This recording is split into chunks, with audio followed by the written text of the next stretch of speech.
light. You're going to begin to realize that the darkness cannot reach you. You're going to begin to realize that something within you makes you impenetrable, unaffected by, and even irrelevant to. Your soul really wants you to know this. And I know that when I open with those words, they can sound strange. How does she know what my soul wants me to know?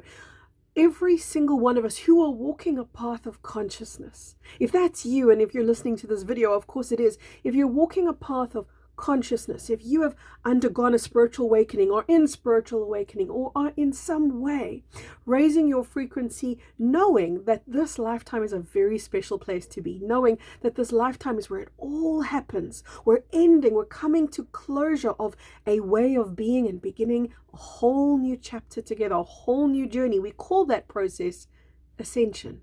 And if that's the path that you're walking right now, then I know that your soul wants you to know this.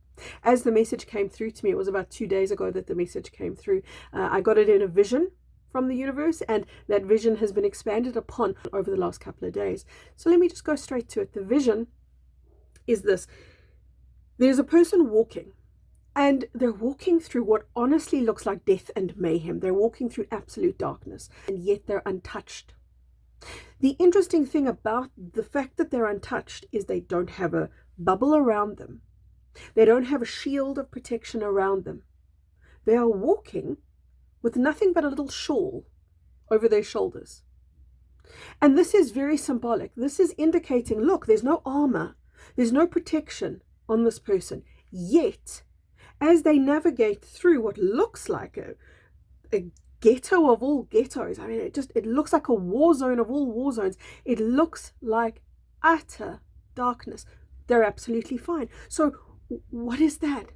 How is that person walking through all of that and being unscathed, untouched? Are they special? Does God love them more? Have they prayed more than you have? Do they know something that you don't know? Or is there a wisdom that they're applying that your soul really wants you to apply now? Yeah. The wisdom is this. You become your own protection when it shines from within, not as a blockade from external to you, but as a seed of light inside of you that radiates brighter and lighter on a daily basis. Now, I released a video pretty recently on raising your frequency, 7 ways to raise your frequency. I will link it for you up there, and it will be in the description box as well if you're on YouTube. 7 ways to raise your frequency is very supportive in just getting you there, just getting you into that place where that inner light can really start to do its job. But this is what you've got to know. When you align to goodness, and goodness is not a word I would normally use. I honestly have looked and cannot find a better one. When I use the word goodness, what I mean is a purity of being. And I often use this example. I talk about people who are good when no one's looking. People who are kind when there's nothing for them to gain. Nothing.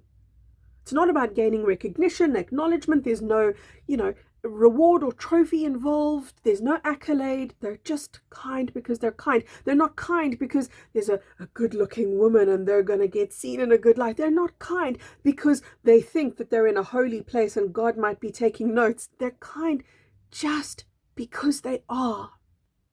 That level of goodness, that's the seed of light inside of you, that you're being called upon.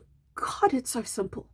As we come closer and closer to ascension, you're going to see how all of the external stuff that was never important just melts away, fades away, becomes irrelevant. And that's a word I'm going to talk about later as well. The word is irrelevant.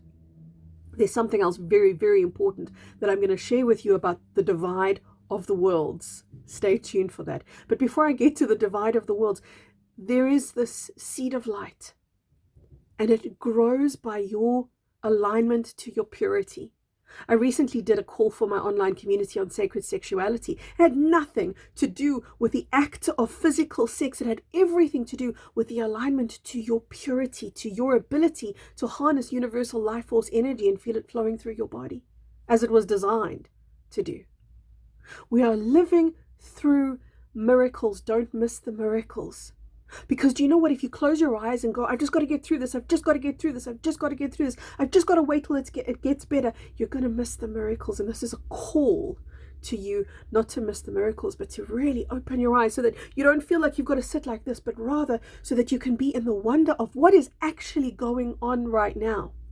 There is so much darkness. There is so much mayhem. There is so much debris. It's all around you. Not just when you turn the news on, or if you're very wise, then you don't turn the news on. It's in the behavior of people that are perhaps close to you even, or strangers out in the street, human beings. There's a darkness, isn't there, that's been switched on inside of them. It's as if the darkness inside of them has received license to come out, to feel hard done by, to feel and express resentment, hatred, animosity, all in the name of self-righteousness. So much of that going on. And you can go to war with it, or you can go to peace within yourself. Not go to pieces, go to peace. Find the peace that lies within you, that is totally related to that inner spark of light within you. So this is important for you to know. Whew. The world is dividing, but I know that this is obvious. You know, we can see the division in the so-called good and bad, the light and dark. We can see this polarity, right? Where people are being pitted against each other. So there's those who have really used that division of frequency, because that's what it is. We are not seeing two separate worlds. In actual fact, we're seeing one world with two different frequencies in it.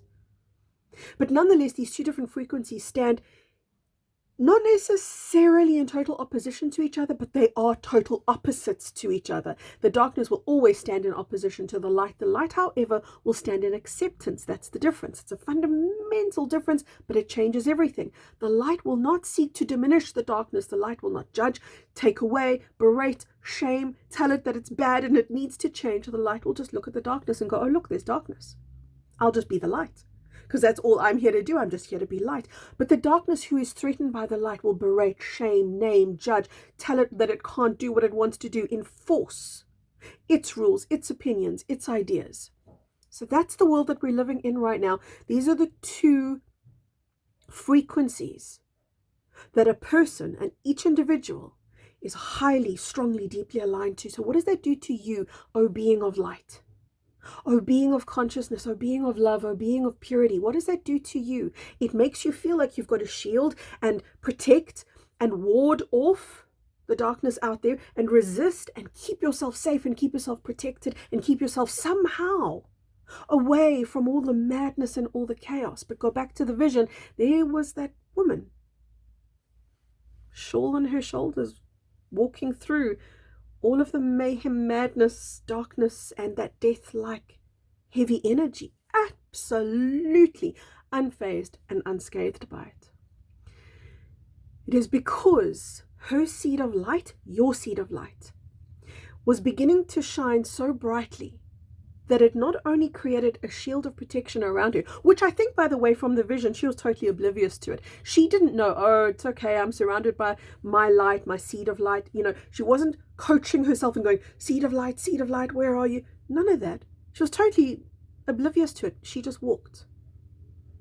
Because of one thing, the darkness had become irrelevant to her. Two very different frequencies. At first, trigger, you know this, trigger the hell out of each other, antagonize each other, which does one important thing. Let me tell you why that's happened. It's very necessary, needed, and on purpose. It does this antagonizing, and it goes through a very long, drawn-out process of antagonizing because each side builds the other. The more darkness you see, the lighter you become. The more light the darkness sees, the darker it becomes. It almost serves to reinforce and entrench, but also to give choice. This antagonizing process is what we've come to the end of. And as we come to the end of the antagonizing, irrelevance is the next step. You as the light become irrelevant to the dark, but the dark becomes irrelevant to you. Irrelevant is the most powerful word I can give you. I used the word in a previous video. I spoke about boredom. It was a reading from the universe. That was the other video where I spoke about the darkness has become boring for the light. It's become a boring topic. Irrelevant is the word. There is, and you know, I like to do this. I like to keep the cherry on the cake till the very end because it's just going to make everything so much sweeter. That light of protection that I was talking about, that inner light that gets switched on. I need to expand on that for a moment, and I need to tell you something. You know, there's that biblical verse, and you're speaking to a very non-biblically orientated, non-religious affiliated person. But you're going to know this, I'm sure. Yea, though I walk through the valley of the shadow of death, I will fear no evil, for thou, I'm going to get it wrong, you can correct me in the comments, isn't it, thou rod and staff protect me? Something along those lines, essentially saying, though I walk through the valley of the shadow of death, though I walk through darkness, I fear no evil, I fear no darkness. Because I am protected, but it's protected from your own light. And what is your own light? It is your connection to God's source consciousness, which is your connection to goodness, which is your alignment to your purity. That, can I use the word force field? When you wear it very humbly, which is the only way to wear that protection. It's the only way that you can be in its presence is with your humility fully activated. And when you walk around, as that woman was in my vision, so humble, so unfazed by all that she saw, so unfazed by the darkness, so connected to her light, you cannot be harmed. You cannot be hurt. You cannot be diminished unless you diminish yourself. Unless you step into fear, you lower your frequency, absolutely. But you're going to begin to realize that the darkness cannot reach you. You're going to begin to realize that something within you makes you impenetrable, unaffected by, and even irrelevant to. But you've seen that already. I know you have. Maybe you haven't recognized it. But you know when people just ignore you as if you're not there, why don't they see you? Much of the time, your frequency is out of their bandwidth. They can't reach you or relate to you. Even if they're kind of vaguely aware of your presence, they can't really interact with you. And this is what is occurring right now. The real message is how protected you are. The real message is that I wish that you could feel inside of me how strongly, deeply, and boldly I feel your protection. And that's what your soul wants you to know. So that you don't live in fear, so that you don't live in terror and turmoil. And what if the darkness gets me? And am I safe? And will I be okay? And will my family be okay? Because your light protects you and those who are in your resonance and those who are in your protection, which is those younger than you, your children specifically. Please feel how protected you are. Because for the longest time, light workers have felt persecuted and they have felt unsafe. But it's time to be not just safe, but to really let your light shine and let it precede you. Let it go out into the world ahead of you. Those in my online community will recognize those words very well. We've done some in-depth work about that. Let your light go out into the world and you will see how it protects you. You will see how it paves a path for you. It walks ahead of you. It blazes the trail for you and you follow that trail and you are unharmed and unscathed. Should harm come, should scathing come, should damage come to you in some way, it is aligned to your light, but not a product of the darkness, never a product of an external force imposing into your world and into your frequency when you become the master of that frequency. Lots of love, everyone. Bye-bye for now.